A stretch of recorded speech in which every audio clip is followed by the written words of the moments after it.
नमस्कार मंडळी. आज ही अल्कोलची भाजी करते. हे अल्कोलची सालं काढून मी चिरून घेतले आणि पाण्यात ठेवलं आहे. त्यासाठी तेल तापत ठेवलं आहे. तेल छान तापत आलं आहे, त्यात मी राई टाकते आहे. गॅस मी जरा बारीक केला आहे. राई टाकून त्यात थोडा हिंग टाकते. राई चांगली तडतडायला लागली, त्यात मी थोडा हिंग टाकला आहे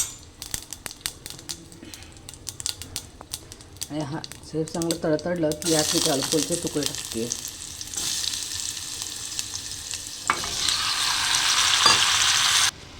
हा अल्कोल मी छान हलवून घेतला आहे. तुम्ही बघितलं असेल, मी फोडणीत हळद नव्हती टाकली, डायरेक्ट अल्कोल टाकून ही हे केलेलं आहे. आता ह्याच्यात मी वरतून आधी थोडं खोबरं घालणार आहे.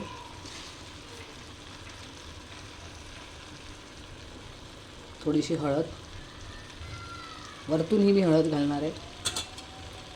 मला पाहिजे लाल तिखट,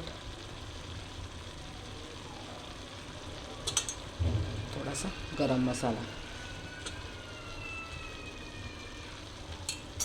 आणि ही छान हलवून घेणार आहे भाजी मी मग छानपैकी हलवून घेतली. आता मी ह्यामध्ये थोडं मीठ चवीपुरतं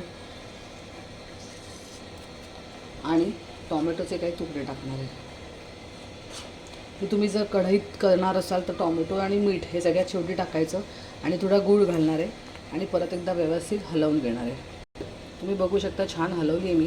आणि ह्याच्यात मी फक्त नावाला पाणी घालणार आहे, कारण ह्याला अल्कोलला ऑलरेडी पाणी सुटेल, त्यामुळे मग ती एकदम रसरशीत भाजी होईल. म्हणून मी फक्त जरासं पाणी घातलं आहे आणि एकदा हलवून कुकरच्या 3 शिट्ट्या करून घेणार आहे. म्हणजे तुम्ही बघू शकता भाजी तयार झाली आहे मस्तपैकी आणि अल्कोल पण बऱ्यापैकी शिजले. ते बघा प्रेस तोडता आहेत ते. एकदम छान ही भाजी झाली. यात तुम्ही गार्निशिंगसाठी कोथिंबीर पण घालू शकता. मी आत्ता घालत नाही आहे त्यात कोथिंबीर. आणि मस्त भाजी तयार झाली आहे. तुम्ही नक्की करून बघा आणि मला कळवा तुम्ही भाजी केली का आणि तुम्हाला ती कशी वाटली. चॅनलला लाईक आणि सबस्क्राईब करा. थँक्यू.